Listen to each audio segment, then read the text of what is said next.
David, Cécile de Ménibus. Alors je vais faire l'appel aujourd'hui, les vraies voix jusqu'à 19h avec Philippe Bilger qui est avec nous.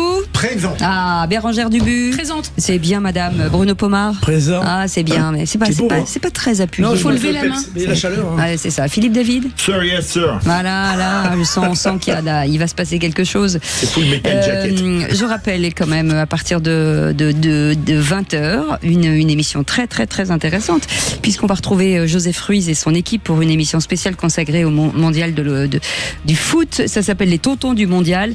Et ce soir, et forcément la France joue, c'est quoi, c'est 22h45, 23h le coup d'envoi, oui. Le coup d'envoi et un intervenant particulier puisque Joey Star sera ce soir avec son fils en direct de Sud Radio pour commenter ce match, bien entendu, enfin pour pas commenter ce match, mais en tout cas pour donner son avis sur ce match. Donc voilà, n'hésitez pas, si vous voulez vous inscrire, Juliane est là au 0826 300 300, on sera très heureux de vous accueillir à l'antenne et tout de suite, c'est les seuls contre tous.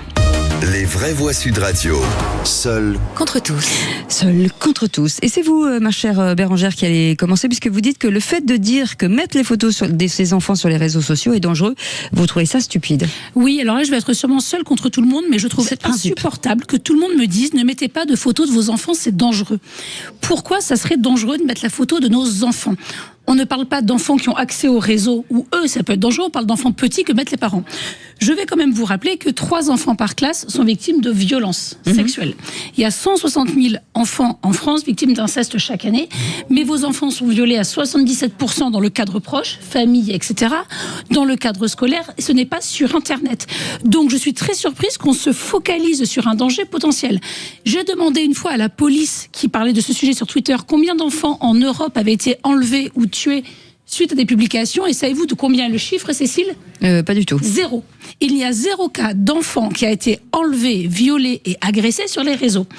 Derrière, on va vous dire oui, mais moi je vais dire je suis désolée, Lola, Capucine, Liana, le petit Preston qui est mort de viol à 2 ans à force d'être violé de manière répétitive n'a pas été violé par Facebook mais par ses parents adoptifs. Liana n'a pas été tuée par Instagram mais par un ami de sa famille. Les enfants violés à Bétarame dans le périscolaire, c'est un danger qui n'existe pas. Et donc pendant que le gouvernement paye des campagnes en disant ne mettez pas de photos de vos enfants, c'est un risque qui n'existe pas. Alors on va me dire oui, mais les pédophiles peuvent récupérer des images.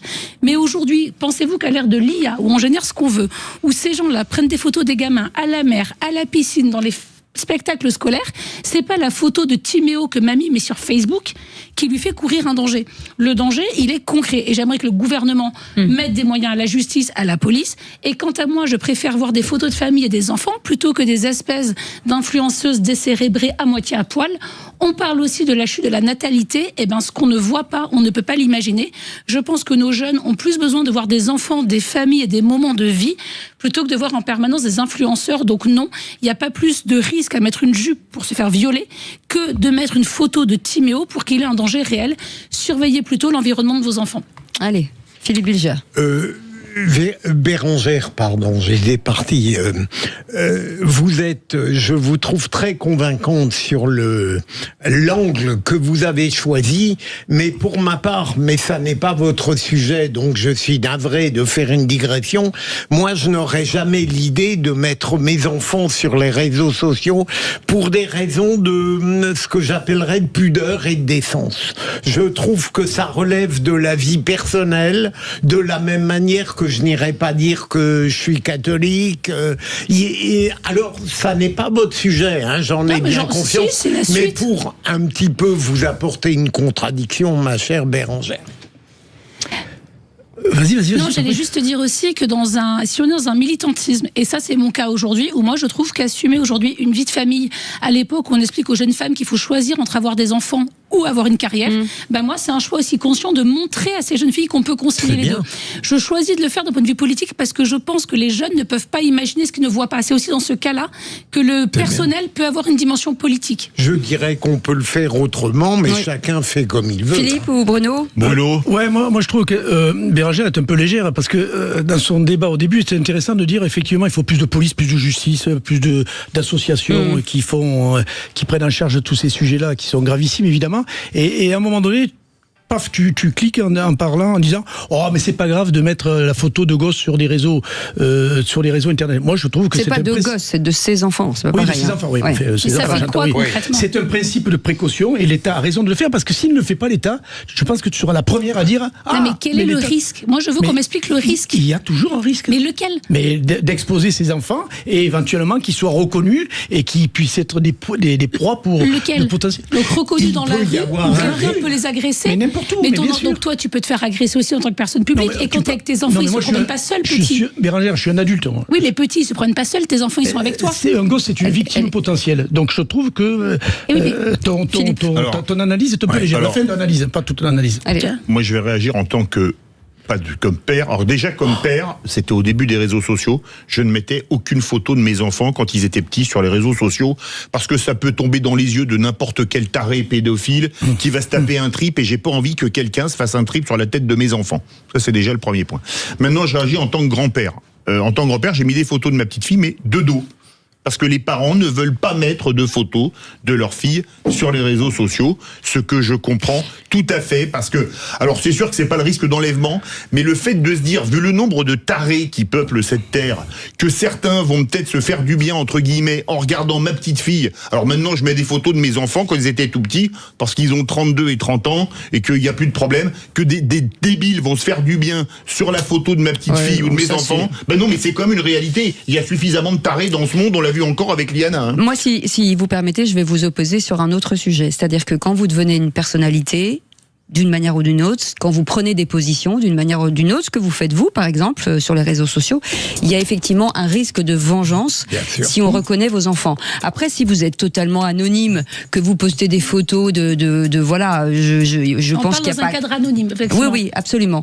Mais quand vous devenez une personnalité, peu importe, il est toujours mieux de ne pas exposer. C'est un sujet différent, je suis d'accord avec vous. Voilà. C'est pour ça que je vous dis, il y a une digression, effectivement, des petits, pour pas que les grands après puissent être gênés, etc. Je parle vraiment de petits et de photos. Bien sûr, on donne pas l'adresse des enfants, pas des photos tout nus, pas des photos en maillot de bain, mais des photos classiques et propres.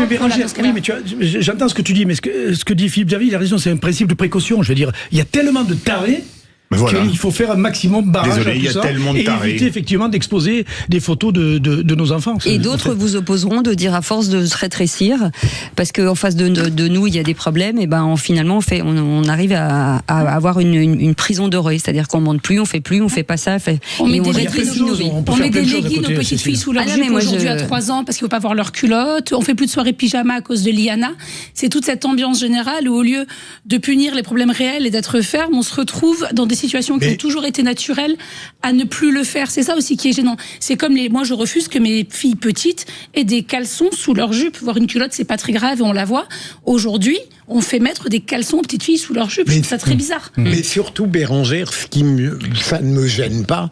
Ce qui fait que je ne suis pas totalement sur votre plan, c'est que il faudrait vraiment que ce fût un bénéfice considérable de mettre ses enfants sur les réseaux sociaux pour que on domine le risque qui peut advenir. Et bon, vous avez expliqué, c'est très bien de montrer qu'on peut travailler et être une mère de famille nombreuse. Je suis particulièrement sensible à tout ça, mais en même temps, je ne suis pas sûr que le bénéfice en vaille la peine. Mais vous n'arrivez pas à quantifier le risque, c'est ça en fait. Vous n'arrivez même pas vous à me dire quel est le risque réel. Peu importe.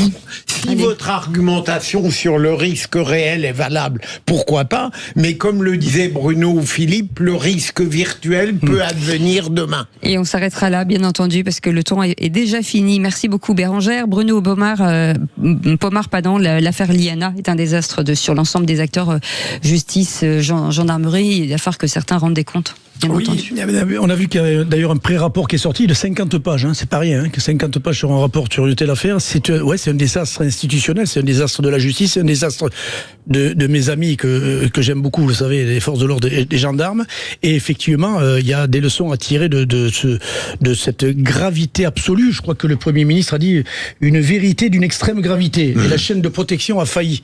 Et oui, c'est quand on voit ce qui s'est passé ces dernières semaines, ces derniers mois, on peut se dire qu'on peut s'interroger sur l'efficacité de nos institutions. La première, évidemment, la justice, et je parlerai sous le contrôle de notre ami Philippe Bilger, évidemment, avec la procureure Doche, Pour l'instant, hein, on peut penser qu'elle a des responsabilités, le rapport va le déterminer. Et puis sur, évidemment, ceux qui sont sur le terrain au quotidien, et ce que je défends beaucoup toujours, vous le savez, que ce soit les gendarmes ou les policiers, les brigades territoriales qui font un travail formidable tout au long de l'année, qui sont assaillis de plaintes, de tout ce qu'on peut imaginer, et qui sont passés à côté de ce drame, puisqu'on a confié à une brigade territoriale un dossier pareil, alors que ça devait relever d'une brigade de recherche, qui a beaucoup plus de moyens pour intervenir.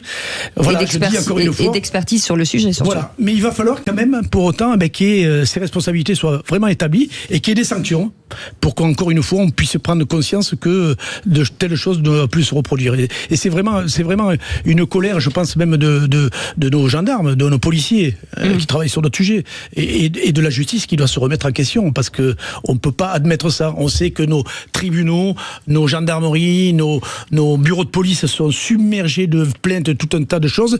Mais à un moment donné, je pense qu'il y a un travail qui doit être fait de classification, d'efficacité pour qu'on puisse éviter ce tel drame. C'est un véritable scandale. Sur la petite Rosa qui dit avoir subi 50 viols, ce qui est terrible, ce qui est notifié dans la plainte. Le seul contre tous de Bruno est très habile parce qu'en réalité, qui peut profondément être en désaccord avec ce que vous venez de dire? Moi, je vous rejoins, j'espère qu'on tirera les conclusions répressives. Ça prend du temps, hein, tout cela. Le prochain rapport, c'est le 10 juillet, et qu'on ciblera, et si des responsabilités individuelles sont établies, qu'on condamne le moment venu.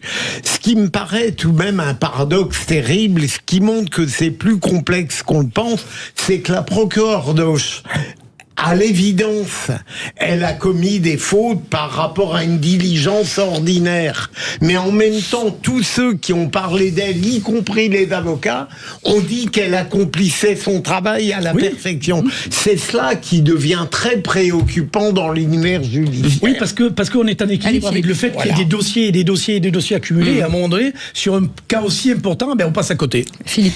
Non, moi ce qui me gêne en fait, c'est que quand on dit que la justice a failli, la police a failli, c'est comme la semaine dernière sur les viols du périscolaire, quand Lucie Castet se dit que c'est le patriarcat. Le patriarcat qui est en responsable. fait, c'est des mots, mais c'est personne. Et moi, je pense que quel que soit ton manque de moyens, tu as un devoir d'humanité, de conscience et d'éthique qui fait que tu aurais dû agir. Donc, je suis pour des sanctions individuelles. On en revient un petit peu au cas de Frontières où on accuse Éric Tegner, par exemple, d'avoir cité des avocats. Mais je pense qu'on peut citer des avocats, je pense qu'on peut citer des juges.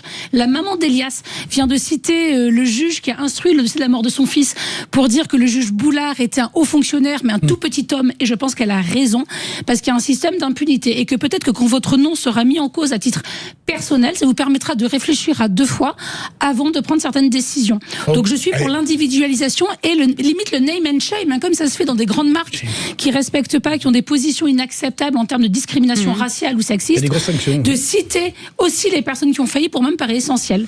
Mais quand on voit en même temps, et malheureusement si on va très loin, l'affaire Outreau, avec Burgot qui a été juste muté quand même. Oui, le désastre que ça a été, on peut s'interroger sur les sanctions. Il y a beaucoup qui ont été mutés. Le drame, c'est que la fonction publique française et la classe politique française vit dans la rhétorique du responsable mais pas coupable. Tout à fait. Donc on trouvera toujours un ou deux lampistes histoire de dire qu'il s'est passé ceci ou cela, mais il n'y aura pas de sanctions parce que chez ces gens-là... Pas de révocation, vous dites. Comment ? Pas de révocation. Non, révocation, faut pas rêver. Parce que chez ces gens-là, madame... On ne se sanctionne pas, madame. On ne se sanctionne pas, comme disait Brel dans la chanson, ces gens-là. Donc, comme on s'auto-protège et qu'on s'auto-protégera toujours, je ne me fais aucune illusion. Il n'y aura aucune sanction, si ce n'est de façade. Il y a eu des magistrats révoqués il y a encore très peu de temps. Pour quel motif ? C'est très dangereux, Bérangère. Excusez-moi, mais pour quel motif ? Mais pour des motifs que je rappelle que le juge qui proposait sa fille pour se faire violer sur des réseaux a gardé l'autorité parentale quand même. Il y a une espèce de corporatisme hallucinant. Mais c'est tout à fait normal de l'avoir révoqué. Il a gardé l'autorité parentale, le droit de garde, il n'est pas allé en prison, jugé par ses petits copains. Votre proposition, ça n'était pas celle-là. C'était de donner le nom de gens qui n'avaient rien fait de mal. Et ça, c'est très grave. Mais tout est public. Moi, quand je fais un geste, je suis public. Cécile, elle est publique sur l'antenne de Sud Radio. Un médecin a son nom public. Je vois pas pourquoi des gens seraient cachés. Mais on ne va pas jeter des noms en pâture. C'est pas jeter des noms, c'est rendre public l'identité. Mais lorsque ces gens n'ont rigoureusement rien à se reprocher. Mais les hommes politiques sont publics, les journalistes sont publics, les médecins sont publics. Mais quel rapport, Bérangère, c'est pourquoi d'un coup, il y aurait une caste supérieure qui ne serait pas publique. Mais à quel Pourquoi titre vous avez des gens qui ne souhaitent pas que leur nom soit donné en pâture pas à bon en l'opinion publique, alors qu'ils ont le droit d'exiger de la Ouais. discrétion? Je crois pas. Mais attendez, Oui, Tout le en monde même temps, écoutez, tout le monde n'a pas tué, mon cher Philippe. Hein. ça fera l'occasion d'un autre débat. Pour la justice au nom du peuple, on doit assumer devant le peuple. Je suis ravi que le chef de la gendarmerie de Lectoure soit probablement ciblé, mais je n'aurais pas l'idée de mettre en cause comme ça, gratuitement, abstraitement, quelques gendarmes que ce soit, ou même des policiers, si par Allez. absurdité ils étaient coupables de quoi C'est que la ce soit. fin de ce débat, mes amis. On est déjà très en retard, puisque dans un instant, nous reviendrons sur cette information terrible cet après-midi à Carpentras. 2 enfants de 2 et 4 ans ont été retrouvés morts dans une voiture et leur mère est en pleine canicule. On en parle dans un instant. 17h-20h, les vraies voix Sud Radio.